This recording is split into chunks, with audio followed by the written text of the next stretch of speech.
به سيدة في العقد الخامس من عمرها، وذلك بعد تداول عدة مقاطع غنائية لها على فيسبوك أدت فيها أغاني لكوكب الشرق أم كلثوم، فضلا عن فيروز وأسمهان، مثيرة اهتماما واسعا في الوطن العربي ومحققة نجومية على شبكات التواصل. ومن الشوق رسول بيننا ونديم قدم الكاس لنا، هل رأى الحب سكارى سكارى مثلنا، هل رأى الحب سكارى سكارى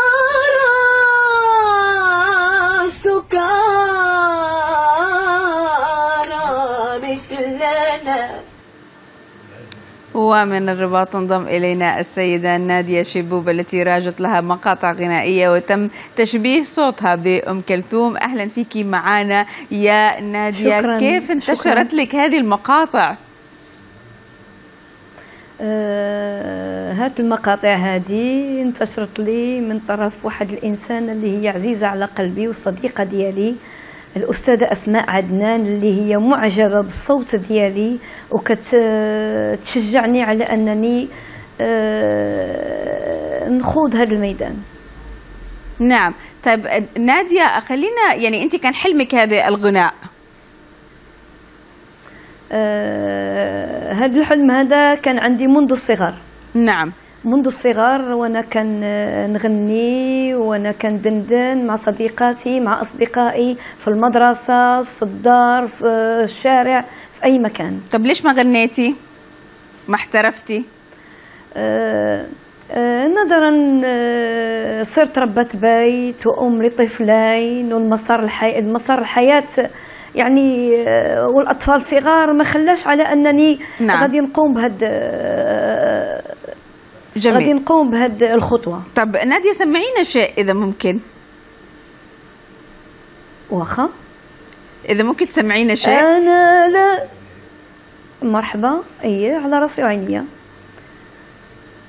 لولا الملامة يا هوى لولا الملامة لافرد جناحي على الهوى زي اليمامة وأطير وأرفرف في الفضاء وأهرب من الدنيا الفضاء، وكفاية عمري كفاية عمري اللي انقضى وأنا بخاف الملامة وأنا بخاف الملامة من الملامة.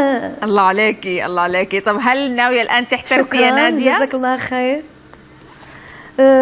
بفضل تشجيعات ديال الناس الطيبين وبفضل تشجيعات ديال الناس اللي كيحيطوا بيا كنتعشم خير في المستقبل ان شاء الله. ان شاء الله ونضل نسمع هذا الصوت الحلو ان شاء الله. دايما كانت معنا السيدة نادية شيبوب التي راجت لها مقاطع غنائية. ان شاء الله.